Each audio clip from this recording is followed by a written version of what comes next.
Et coach, fallait vraiment que je t'en parle, faut que je prenne de la masse là, c'est plus possible. Je suis sur un site russe là, on m'a dit qu'il fallait prendre 6 grammes par kilo de poids de corps. Pour t'expliquer, c'est vraiment très simple. Prendre un certain nombre de protéines par kilo de poids de corps, c'est vraiment très précis. Il faut vraiment. T'existes pas, donc vas-y, parle à maman.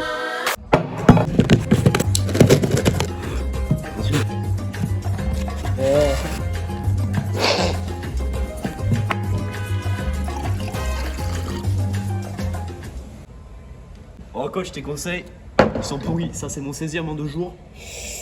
Ah, ça a bien marché. La protéine, c'est pas la rigolade. Donc salut à tous, bienvenue sur cette vidéo. Donc aujourd'hui, bien entendu, on va parler des protéines et surtout on va parler de l'apport et la qualité des protéines qu'on doit assimiler pour prendre en muscle, et on va essayer un peu de démonter le mythe qui est lié au culturisme et à la musculation, où ils prônent souvent une surconsommation, on en a déjà parlé, de produits de compléments alimentaires, mais surtout de protéines. En effet, vous faites du sport, donc vous avez besoin de récupérer et de reconstruire vos muscles. La protéine sert à cela et c'est une bonne chose de vouloir en consommer. La question, c'est savoir combien de grammes par poids de corps il faudrait consommer pour être optimal au niveau récupération. Sachant que en fonction de comment on s'entraîne, du sport pratiqué, l'apport ne va pas être le même et le corps ne va pas avoir besoin de la même quantité. Par exemple, sport de force, crossfit, musculation, il y aura un apport en protéines qui sera plus important que quelqu'un qui fait de la course à pied par exemple, mais c'est pas pour autant que l'écart doit être énorme. Au niveau des recommandations, l'OMS nous conseillait environ 0,8 à 1,2 g par kilo de poids de corps, ce qui est quand même assez léger pour des personnes qui s'entraînent et qui sont sportifs. Pour schématiser tout ça, en gros vous faites 80 kg, il vous faudrait un apport de 80 g de protéines sur l'ensemble de la journée, sachant que si vous mangez 100 g de poulet, vous n'avez pas 100 g de protéines, mais vous allez avoir à peu près 24-25 g de protéines. Donc en gros, si vous voulez 80 g de protéines sur votre journée, il vous faut manger l'équivalent grosso modo de 400 g de protéines de poulet par exemple sur la journée. Souvent on entend parler de plusieurs chiffres pour les sportifs, entre 1,6, 2 voire 2,2 g par kilo de poids de corps. Les 2,2 grammes sont un peu excessifs dans le sens où on ne peut pas forcément les assimiler tous. Après, on voit parfois des gens qui montent jusqu'à 2,6 et qui ont des bons résultats. Voire même plus. Et voilà. Après, ça dépend. Chaque personne va avoir une capacité d'assimilation qui est différente. Tout dépend à quel moment aussi la protéine essaie d'être assimilée. C'est-à-dire qu'on va parler de la fenêtre anabolique juste après, par exemple. Mais de manière générale, ceux qui sont au-delà de 2,5 g par kilo de poids de corps, c'est souvent des culturistes et c'est potentiellement, alors attention, on ne va pas généraliser en disant qu'ils sont tous dopés, mais on va dire que le dopage favorise l'assimilation de protéines, et si on prend un mec dopé et un mec non dopé, sur la même quantité de protéines qui est consommée, sûrement que le mec qui est dopé va pouvoir assimiler un peu plus de protes et en emmagasiner un petit peu plus. Mais pour une personne naturelle qui s'entraîne dans un aspect santé, etc., un apport de protéines de 2 g par kilo de poids de corps est largement suffisant, et il n'y a pas besoin d'aller chercher forcément beaucoup plus. Autre mythe qu'on aimerait démolir carrément, c'est le mythe de la fenêtre anabolique avec la fameuse demi-heure juste après l'entraînement où il faut se jeter sur son shaker, sinon les protes ne sont pas assimilés. On sait aujourd'hui que scientifiquement c'est pas prouvé, et que tant que votre apport total sur la journée en protéines est suffisant, c'est le principal, sachant que entre une première prise et une deuxième prise, si on attend 4 à 6 heures et qu'on s'entraîne entre les deux, il n'y a aucun souci. Ouais, c'est un petit peu comme la caséine avant d'aller se coucher, prendre spécialement de la caséine ou du fromage blanc avant d'aller dormir, en espérant que ça améliore l'assimilation, etc. Bon, est-ce que c'est un mythe, est-ce que c'est pas un mythe, est-ce qu'il faut le faire, est-ce qu'il faut pas le faire? L'important, si vous n'êtes pas culturiste et que vous n'essayez pas d'optimiser votre apport de protéines à 100% et d'avoir la meilleure assimilation possible, voilà, si vous faites du crossfit, si vous faites de l'haltéro, un petit peu de muscu et des sports à côté, que vous voulez juste prendre un petit peu de masse, être en forme, etc., ne vous prenez surtout pas la tête avec tout ça. Contentez-vous d'avoir un apport en protéines qui est suffisant, et il n'y a pas besoin de calculer fenêtre anabolique, pas anabolique, pré-dodo, pas pré-dodo, voilà, C'est déjà très bien voilà. d'avoir l'apport sur la journée. Mangez bien et fractionnez bien votre apport de protéines sur l'ensemble de la journée, et c'est déjà une bonne chose.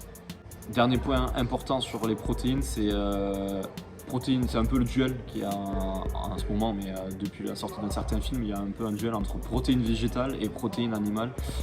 Qu'est-ce qui est le mieux, qu'est-ce qui est le moins bien. Donc il n'y a pas forcément de réponse. Louis va vous apporter une information qui est intéressante. Vas-y. Ah, ok. Ce qui est intéressant, c'est l'apport en leucine. En fait, la leucine, c'est un acide aminé qui est présent dans la protéine et qui stimule ce qu'on appelle mTOR. C'est une molécule qui permet de faire croître, en fait, d'améliorer votre croissance musculaire. Et on sait qu'il y a plus de leucine dans les sources entre guillemets naturelles animales de protéines que dans les sources naturelles végétales de protéines. En ce qui concerne les protéines en poudre, on a le même taux de leucine, que ce soit animal ou végétal. Donc ça peut vous mener vers un choix dans la répartition de vos aliments sur la journée qui peut être intéressant. Et si vous avez d'autres informations par rapport à la leucine et cet apport chez nos amis végétariens, on vous attend dans les commentaires. Ensuite, chaque produit va avoir une assimilation qui est plus ou moins disponible. On parle de biodisponibilité. Par exemple, l'œuf, qui est un aliment, pas un animal, pardon. Pas pour l'instant. Pas pour l'instant, qui va le devenir. Mais d'ailleurs, on peut se poser la question qui de l'œuf ou de la poule mais en soi, voilà, par exemple, l'œuf est ultra biodisponible, c'est-à-dire que les protéines sont super bien assimilables par le corps, et ce qui est pas forcément le cas avec d'autres aliments, et notamment quand ils sont cuits ou surcuits, qu'il peut y avoir une dégradation des chaînes d'acides aminés, etc. On peut se poser aussi la question de la qualité des protéines, par exemple, qui est un produit au final chimiquement synthétisé. Est-ce que, voilà, dans un aspect santé, c'est intéressant à utiliser? Est-ce qu'il vaudrait mieux pas manger moins de protes mais à meilleure qualité? Voilà, il y a ça aussi à se poser, et c'est vrai que l'industrie marketing de la protéine autour du culturisme et de la musculation booste les gens à acheter et à surconsommer tous ces produits, alors qu'au final on pourrait sûrement et on peut optimiser sa prise de masse en mangeant bien et en sélectionnant mieux ses aliments. Et il faut savoir que la prise de masse, c'est quelque chose qui se fait sur le long terme. C'est pas sur des coups de 3 à 6 mois qu'on construit 12 kg de muscles purs. Ça peut arriver, mais dans ce cas-là, on est sur un autre schéma de fonctionnement, c'est-à-dire qu'on commence à passer un peu dans le côté obscur. Et voilà, dans un modèle naturel, si on veut prendre de la masse, il faut du temps, et il faut laisser du temps au corps pour qu'il construise le muscle. Donc voilà, ça sert à rien, c'est pas parce que vous allez passer à 1 gramme de protéines par kilo de poids de corps en plus dans votre programme alimentaire que vous allez doubler, je vous une bêtise, mais doubler votre quantité de muscles acquise dans le mois. Donc mangez bien, mangez correctement et soyez patient. Pour conclure et répondre à la question, on vous conseille entre 1,8 et 2 grammes par kilo de poids corps. Bien évidemment, vous pouvez faire vos expériences et moduler en fonction de votre pratique. Mais voilà, c'est notre recommandation pour pouvoir vous supplémenter en protéines. Ouais, à titre d'exemple, je vais parler de mon cas perso. C'est vrai que je suis tombé un peu il y a longtemps dans la muscu, tout ça et tout, donc j'étais monté jusqu'à 2,5, 2,6 d'apport de protéines par kilo de poids de corps, et c'est pas pour autant que j'ai forcément explosé au niveau masse musculaire.